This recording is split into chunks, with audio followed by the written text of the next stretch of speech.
Lexington 911, where's your emergency? Yes, my name is I'm at 541 West Short. Do you need police, fire, or ambulance? I believe police. We heard a shot fired and a woman screaming.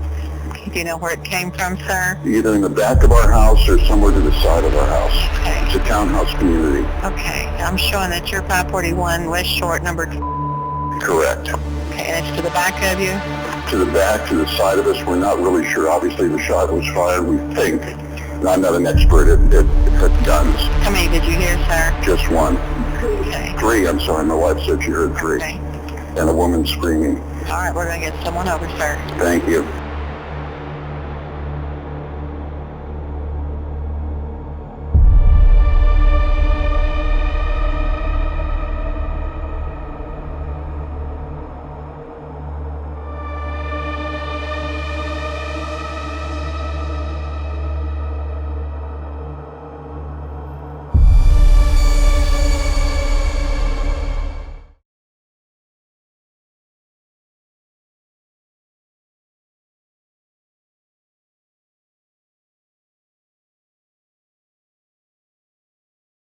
Warning, the podcast you're about to listen to may contain graphic descriptions of violent acts and injury. Listener discretion is advised. Welcome to the Murder Police Podcast.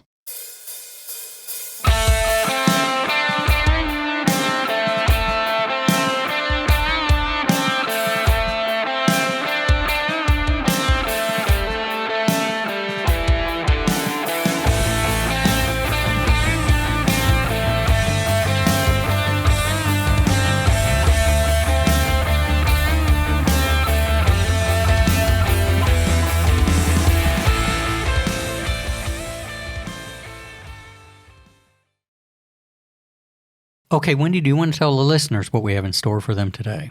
Yeah, this is going to be part one of a two-part series of the 2009 murder of Amanda Ross. Retired Lexington Police Sergeant Todd Iddings was the lead investigator, and he will take us through this domestic violence murder. You're right, that's a domestic violence case. We haven't done one yet, and I think we will probably wind up doing more because they just tend to happen way too often. I personally investigated several of these when I was in homicide, and on some I was the lead and some I was on the support team part of it with the homicide unit. What's interesting about them is they're not typically the whodunits that we deal with a lot of the time. It may take some time to identify who the person is, but you'll hear in this case that it happened very rapidly because of some of the documentation that existed. The thing that I want to have the listeners pay attention to right now is this. These cases, like all other cases, are pretty graphic in nature. On a domestic violence case, it can be a lot more personal for a listener. So if you've been a victim, if you recognize you may be a victim now, or you know somebody that's been a victim, just listen to this cautiously and be aware of the fact that it could really bring up some emotions for a listener. That said, if you are a victim or know someone that's a victim, there are resources available. And the first thing to do is to call 911 or your local police or sheriff's department. On a national level, you can contact the National Domestic Violence Hotline at 1-800-799-SAFE. That's SAFE. They also have a fantastic website with resources and to be able to make contact at, and that's at www.thehotline.org. A very safe website. You can actually scrub your information as you leave that website so nobody knows that you've been there. Some of the other things that Todd dealt with in this case was not only the fact it was a domestic violence case, it was a high-profile case. This has been covered on national television, and it's been covered in several national newspapers for some time. That's because the suspect was Steve Nunn. Now, he had political clout because he was the son of a former Kentucky governor named Louis Nunn, who was the 52nd governor of Kentucky in 1967. Steve himself had been in other relationships before. He had been married and divorced twice and actually had 3 children from a first marriage. His own political clout came from the fact that he was a state representative for the 23rd District in the Kentucky House from 1990 to 2006 and actually ran for governor in Kentucky in 2003. Pay attention to what this political clout means and the pressures it put on the investigation, and listen closely for an incredible irony that developed out of this. With that, let's get into the show. Hi, Todd. Thanks so much for joining us today. How are you? I'm good. Thanks for having me. David, how are you? Doing real well. I'm just excited about getting this case together and getting it told because there's a lot of fantastic details on this thing. Well, great. Well, with that being said, let's dig right into it. Todd, why don't you start with telling us a little bit about yourself? My name's Todd Iddings. I was a police officer for 25 years. I worked in Ohio for 5 years in a little small town and then did 20 years with the Lexington Police Department. In that 20 years, I spent 14 years of my career assigned to various roles within the Bureau of Investigation. I started out in what was called the rope unit, then robbery homicide, the FBI Joint Terrorism Task Force, major violator unit, and then I spent the last 6.5 years of my career as a supervisor, as a sergeant over the forensic services unit, which is the crime scene unit. Man, that's a lot of variety. Step back a minute and tell me what ROPE stands for, where that was, and what you did. Okay. It stands for Repeat Offender Prosecution and Enforcement. And basically the gist of this position with the police department is it's somewhat of a liaison role with the Commonwealth Attorney's Office. One of the things that position does is it conducts follow-up on cases. A police officer that gets a call or makes a felony arrest, they can do everything they can that day. But 3 weeks from now, when something new comes up or a defense attorney says, hey, we've got additional witness, that positions somebody to go out and do that follow-up. And really what it was kind of meant to do was shore up cases to make better prosecution, particularly in repeat offenders. In Kentucky, there's a law called a persistent felony offender, which enhances penalties the more felonies that you commit and are convicted of. So that's kind of the original reason that position was created. So I guess you got a really strong working relationship with the Commonwealth Attorney in that time. I did, yes. Well, the next thing, too, is that Joint Terrorism Task Force that you mentioned. Tell us what you can about that you don't have to kill us when you're done.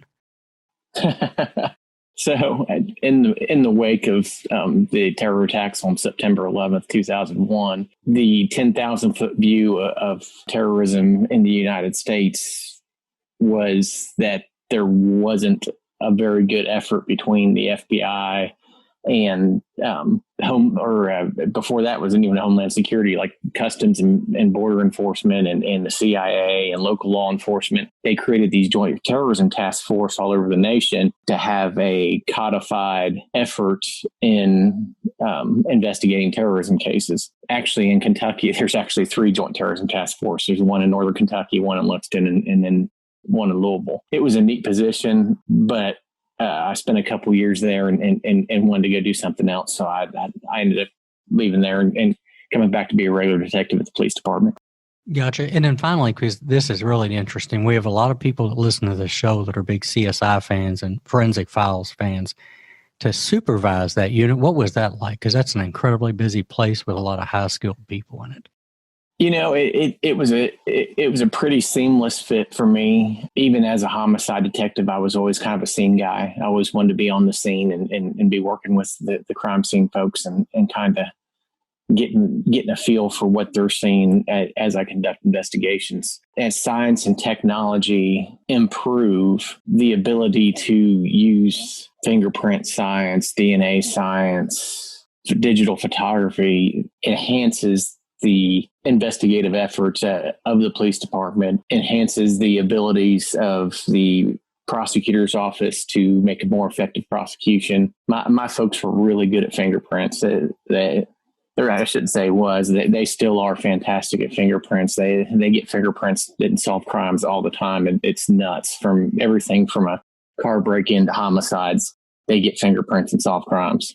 That was my experience before I left, is that it seemed like for years that kind of went into a lull. And I think maybe sometimes we all got more interested in the high-tech stuff to where we almost forgot about fingerprints, but it was amazing what they were doing with that. The technology advances are incredible too, because when you're old murder police like me from back in the Stone Age, I remember touch DNA might as well have been George Jetson's car. It was something that they were talking about possibility-wise, and we were stuck with. We weren't even, when I started, in mitochondrial, so it's fantastic with those advances. Wendy, did you have something you were going to ask him? No, I'm just thinking about your Stone Age, realizing that I'm sitting here with a husband that was archaic back in the day. Right. No, I agree. That's just amazing. And, I think a lot of people probably who watch this enjoy, I know I do, Forensic Files. I'm not necessarily a CSI fan, but I do like a lot of the true crime bios and this type thing. So yeah, very impressive, your history there. Why don't you lead us into this case and tell us, just before we dig into it, tell us a summary of who's the victim, the suspect, a little bit about this generalized case. Okay. The victim in this case is a young lady by the name of Amanda Ross. She was 29 years old at the time of the homicide. The homicide occurred on September 11th, 2009 at approximately 6:34 a.m. The Lexington Police Department received a shots fired call at the Opera Square Townhomes, which is on West Short Street in downtown Lexington. They arrived at 2 minutes later, and they located Miss Ross lying in the parking lot in front of her townhome with multiple gunshot wounds. She was transported to the University of Kentucky Medical Center, where she was pronounced deceased. The scene is a townhome community, like 1 block from Rep Arena. It's a gated community. You either had to have a key or a code to get through the gates to get into it. Amanda's residence, her unit was number 35. And as you come in the main gate, it was in the back right corner. And it had kind of had its own little separate parking lot around the side of a building that was surrounded by, bushes, trees, vegetation, fences. It was somewhat dark that morning. So, as officers start talking to the callers and whatnot, they learn that basically folks heard gunshots, a female voice crying, pleading for help, and then more gunshots. Yeah, before we dig down into the weeds with it too, because this is a good time to get to it. What about Amanda? Can you tell us about who she was and the circumstances in her life at that time? Sure. So Amanda was currently employed at that time as a director with the Department of Insurance and with the Commonwealth of Kentucky in Frankfort. She was somewhat of a political animal and heavily involved with the Democratic Party of Kentucky. She was the daughter of Terrell and Diana Ross.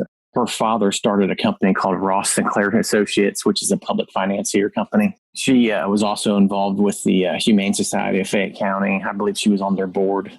Her mother, Diana, her father had passed away. Her mother was still alive and lived just a couple blocks away from Amanda. And the morning of this crime, her mother was up walking the dog and walked by the townhome, saw the police cars and the crime scene tape and everything, and knew that in her heart that something had happened to Amanda.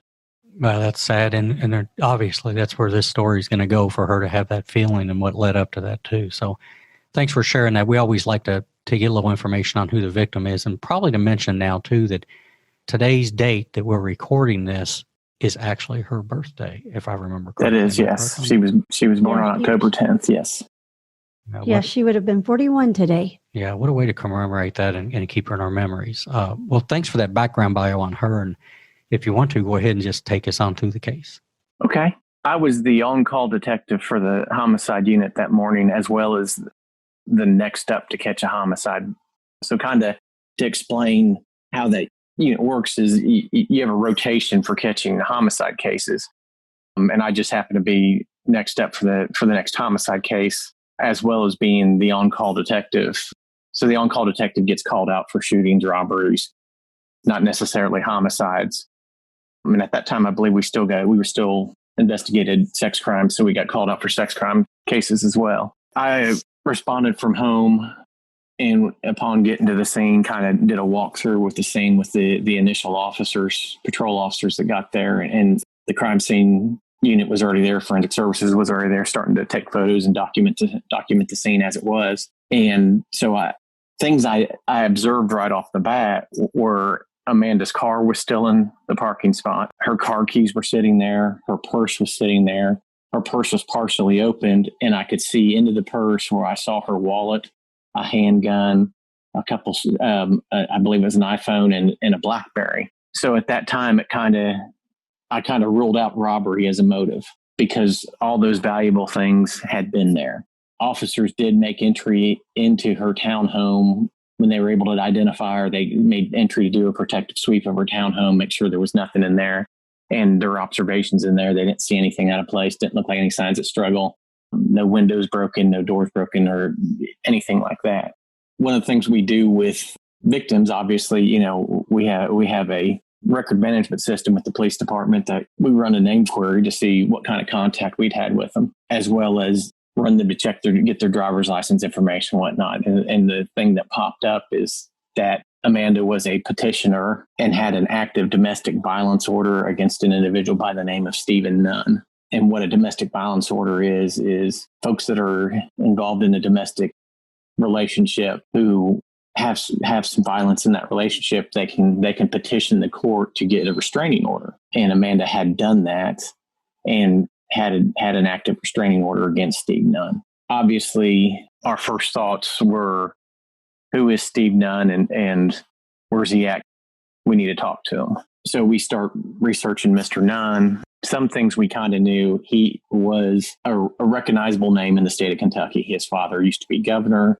He was a former state representative. So some things were kind of on our radar with him. While we're kind of getting this rolling, my sergeant of the homicide unit received a phone call from a local attorney who happened to represent Mr. Nunn in the domestic violence case with Miss Ross, and kind of provided some information that Mr. Nunn's ex-wife had spoken with him yesterday. Some things just didn't seem right. And she got kind of an ominous text from him late the evening before. I reached out and made contact with her and got a statement from her. Basically, she, her and Mr. Nunn, even though they were divorced, maintained a very close relationship as friends. The domestic violence incident that led to the domestic violence order had really affected Mr. Nunn, in her opinion, and she felt the text message.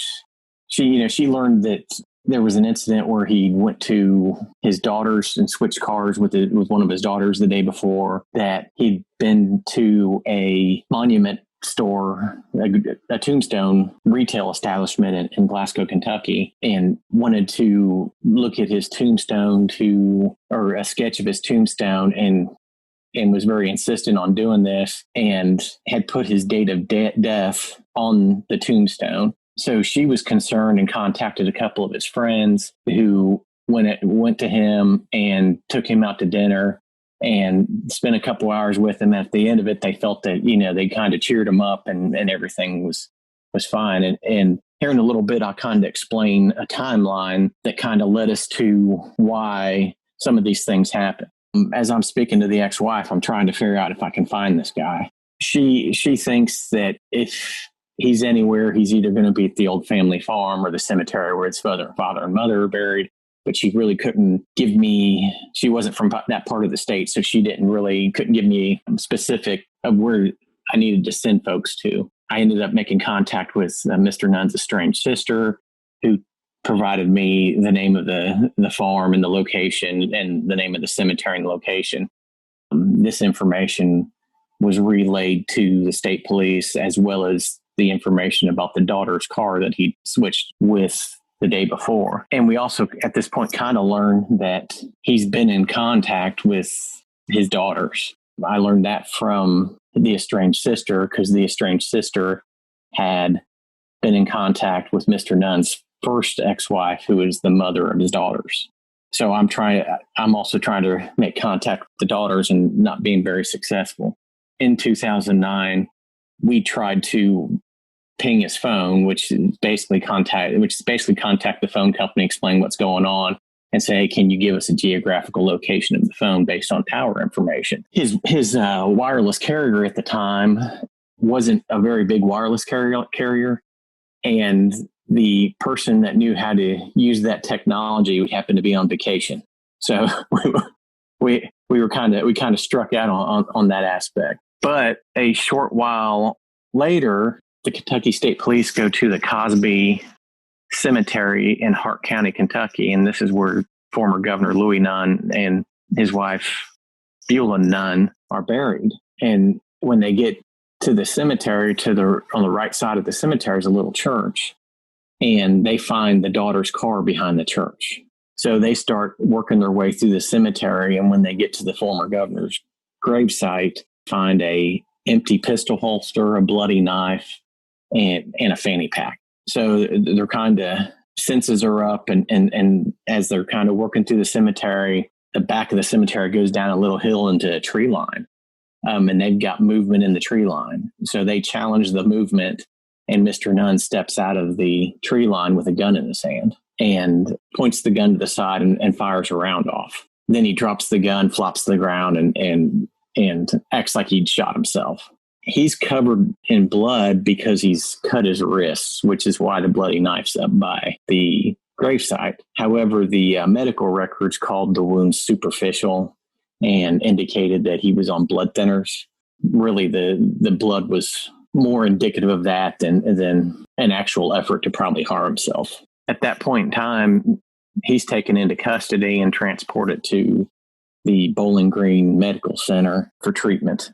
I'm still in Lexington doing interviews by phone, and we're knocking out search warrants for the car and phone stuff and that kind of stuff when I'm notified by KSP that they found him and have him in custody. My intention is to try to get to him and get a statement from him, but also get to the crime scene at the cemetery.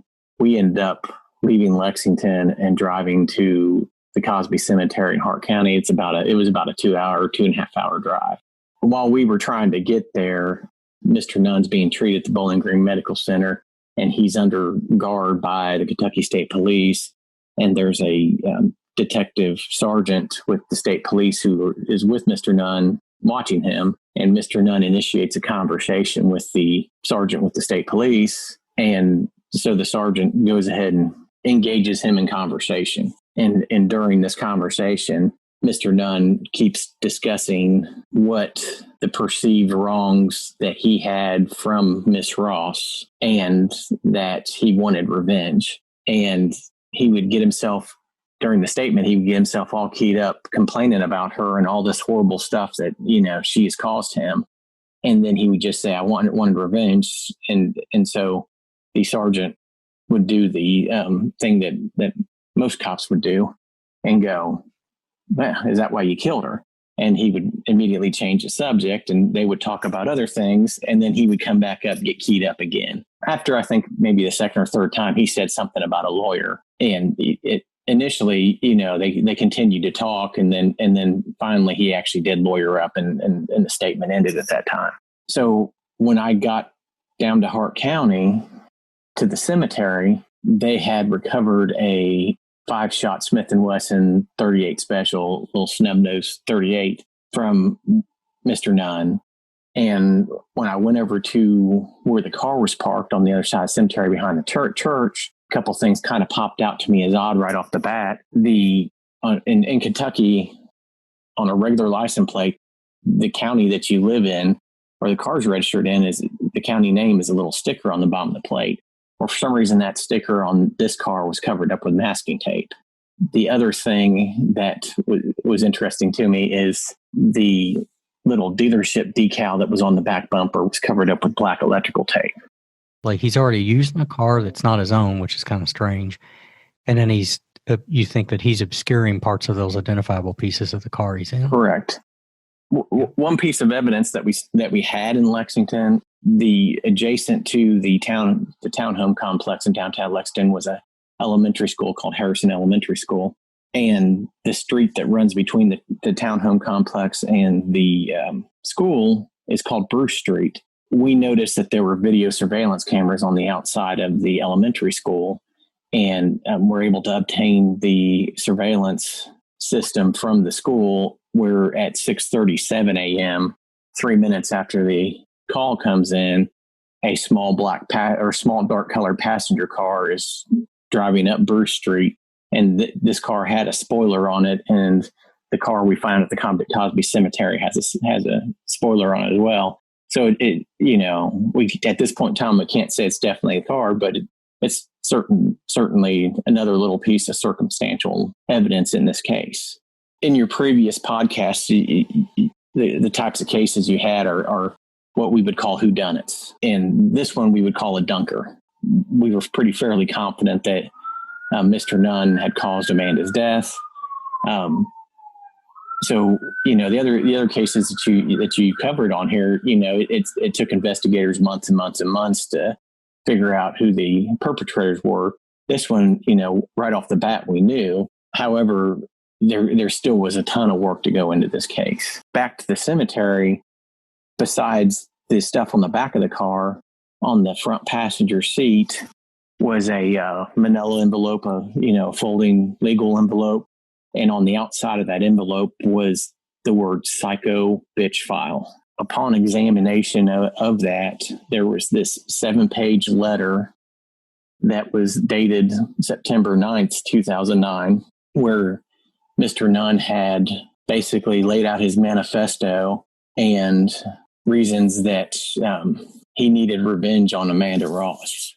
He in the letter never actually admits to killing her, but it's all this history between the two of them and his view of their history, his attempts to get even with her that failed. It just left him at a point that he needed revenge.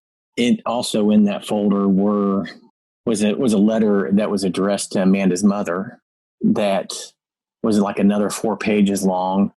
And it actually listed, probably at some point in time in their relationship, they discussed how many people that they had been with sexually. And so he has listed every person that Amanda has been involved with romantically.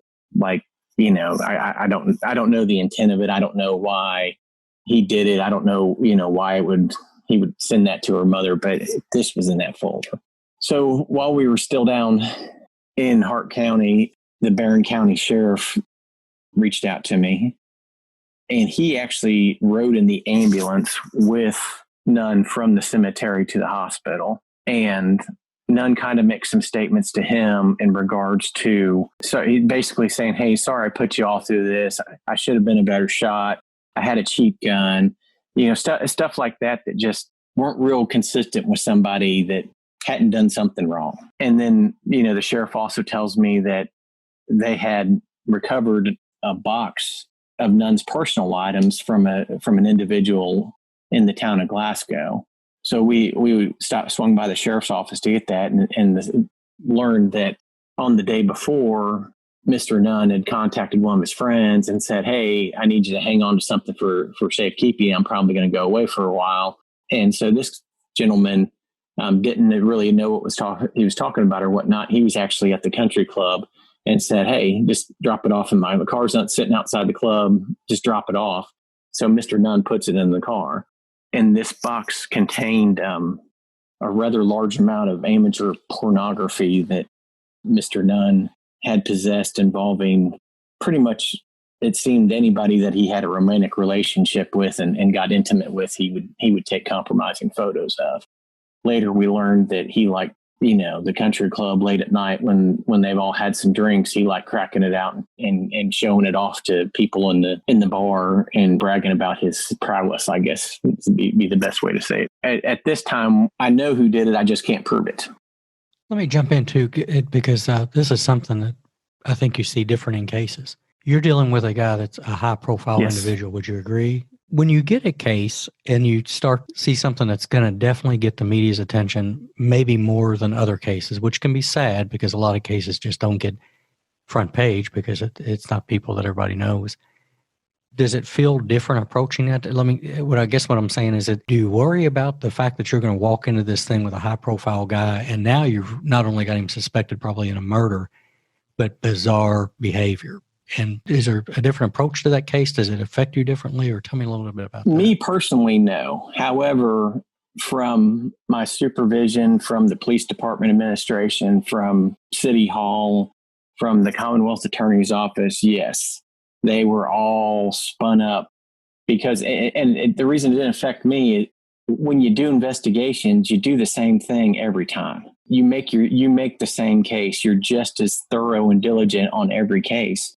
To me, this case, I didn't care that the suspect in it was somebody of prominence or that the victim was somebody of prominence. It was another victim to me, and it was just another suspect. So my approach didn't change. I had a lot more scrutiny and oversight than I typically did on it. But, ultimately, in the end, it didn't really affect me much because I still did my job. I think also looking at some of the notes of this case and listening to what you said about his folder that contained a letter, almost a letter sounding like he was justifying why he was about to do what he was about to do 2 days after you found it. There had been previous domestic violence episodes between these two. Correct. Right? Correct. So at this point in time, I don't have enough to charge Mr. Nunn. So my thought process is I've got to figure out a way to establish probable cause. I have a saying I always use in investigations: what I know and what I can prove. At this point in time, I felt pretty confident that he was in fact the person who murdered Amanda Ross. However, I don't think I could prove it at this point in time.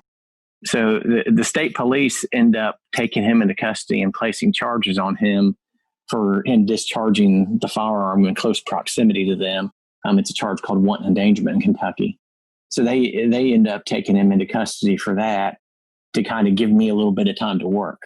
One of the first things that I did was I took the gun, and I get back from Barron County in the Glasgow area like 3 a.m.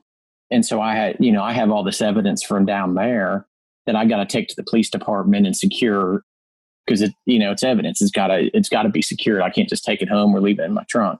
I take it to the police department and secure it. And then I get up the next morning and start making phone calls and end up getting the firearms examiner for the Kentucky State Police to do me a solid and come in on a Saturday, take a look at this gun. Because by this time, Amanda had been to the medical examiner's office and an autopsy had been completed on her. She was shot once in the torso and twice in the head. And I had projectiles recovered from autopsy that I wanted to compare to the gun that KSP found Mr. Nunn with. I sweet talked this firearms examiner who graciously came in on his day off and spent about 6 hours with me at the lab doing a forensic analysis on the guns to the projectiles. In the end, it was an inconclusive decision.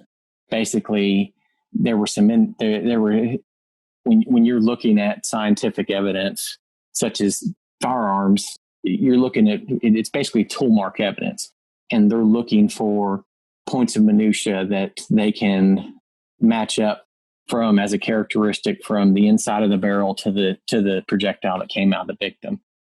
They had some similarities on several, but they just couldn't get to a point where they felt comfortable saying that it was the firearm. The only thing that was of comfort to me was the projectiles removed from Miss Ross at autopsy were .38 special, and Mr. Nunn was in possession of a .38 special at time of arrest. Now, can I, for our forensic people out there, our CSI people, let's talk about this, and you'll understand what I'm about to ask. Did you find shell casings back at the scene of the shooting? I did not, and it's because he had a revolver. Right. So the shell casings were still in the revolver. I had witness statements from the townhomes that thought they heard 3 to 4 shots, and then when he fired a shot down there, there were 5 empty shell casings in the revolver. So he basically shot all his rounds out in the course of from killing Amanda to being apprehended by the state police. So there were no shell casings. Just because the gun was inconclusive doesn't mean that it wasn't the gun. And it didn't really give me probable cause. However, it was just another little piece. I mean, this case was all built on circumstances. I never really had any good direct evidence. It was a whole lot of putting the little pieces together to make this case. Basically, without the firearm, I just stay working on it. I'm interviewing people, making phone calls.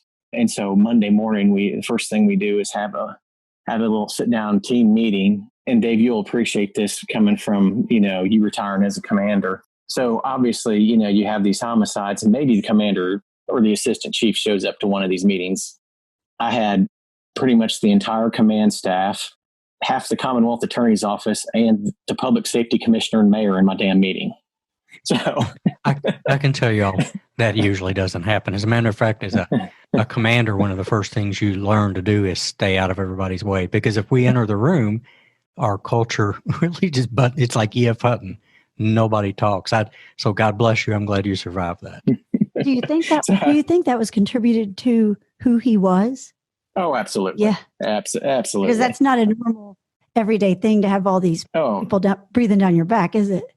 No, I mean that, we obviously we wanted the prosecutor's office there so I could walk them through what I had and what they wanted. That didn't surprise me. And even a commander or the assistant chief of investigations wouldn't have surprised me. But, the fact that it was pretty much the entire staff that held the public safety commissioner at that time, we never see that guy. And and the mayor, of all people, the mayor sitting in my meeting. I can say, because this is important too, because people listen to these podcasts because they're interested in how this stuff works. But I'm going to say this. Those huddles in that bay are probably repeated all over the country. I'm sure it happens the same way. And I can remember when I was there, are some of the most amazing teamwork meetings I've ever seen in my life, where there's a complete, everybody's got a high degree of humility. They pick a case apart. It's one of the healthiest things I've ever seen. And I can tell you now, to be a fly on the wall in one of those is actually remarkable to watch. But yeah, I think what people need to understand is that usually in our business, the supervision runs out front and tries to run interference on all those political media things so that the detectives can stay on the case. But yeah, I never had a meeting that had that kind of heaviness in it. So you did pretty good. So really at this time, we had this meeting, we kind of run through everything. We talk about the DVO. And one of the things that at this time we kind of had to do was Amanda's current boyfriend. We had to get a hold of him and rule him out as a suspect. Sure enough, when we go interview him, he also owns a .38 Special Smith & Wesson nose revolver. So now we've got a priority of, oh gosh, he's got the same gun too. Again, the wonderful people at the Kentucky State Police Central Forensics Laboratory arms examiners bent over backwards to make sure that we could get that gun examined. And they were able to conclusively say that wasn't the weapon, which was fantastic.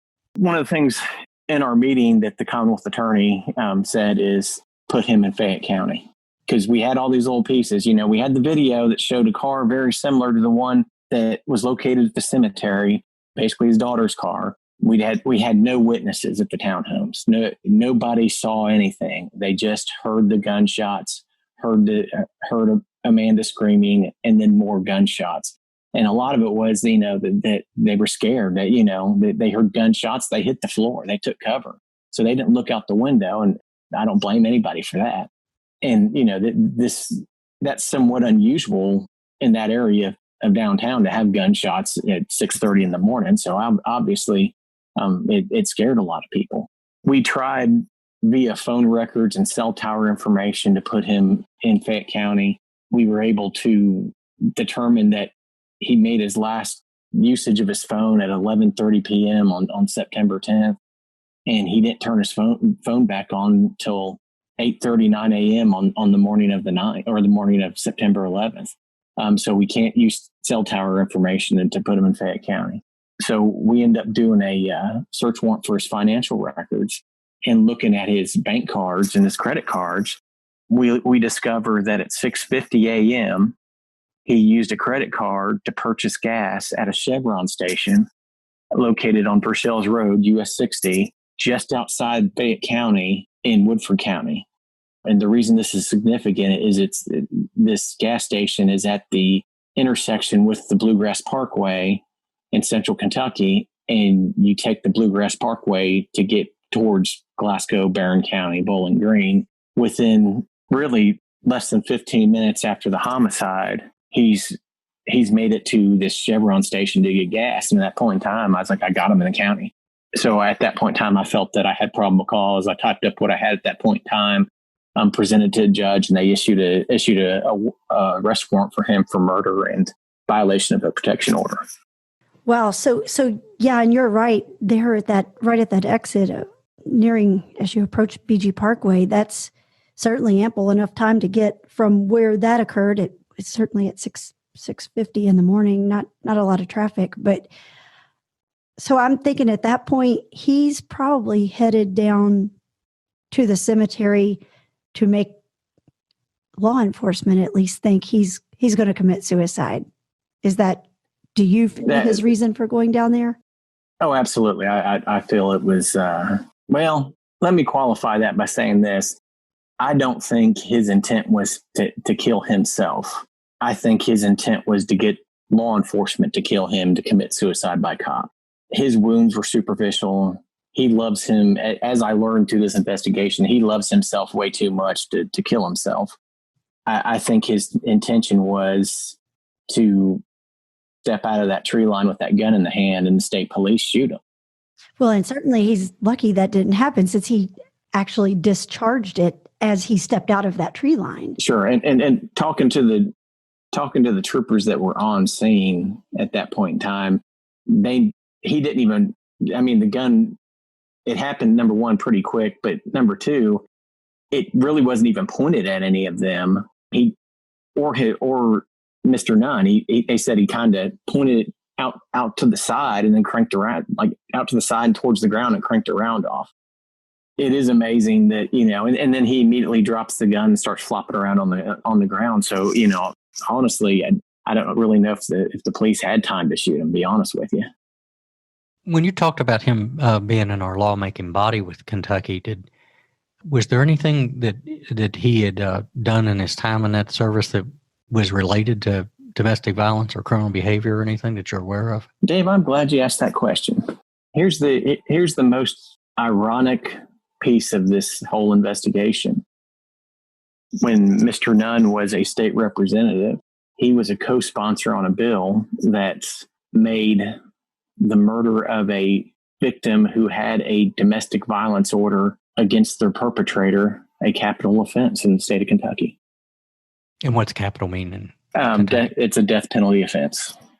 And that's one of in Kentucky, there's a number of qualifiers to meet a capital offense statute to seek the death penalty for a prosecutor. In 1998, he co-sponsored this legislation that made a violation of a domestic violence order resulting in death a capital offense. He went right on out and did what he was trying to make a law to prohibit. Correct. How's that for irony? Yeah. In 2007, he publicly backed Democrat Steve Beshear for governor. Governor Beshear ended up winning that election and placed Mr. Nunn on his transition team and gave him a sweetheart job as the Deputy Secretary of the Cabinet for Health and Family Services within the state of Kentucky. Okay, you got to dig on that.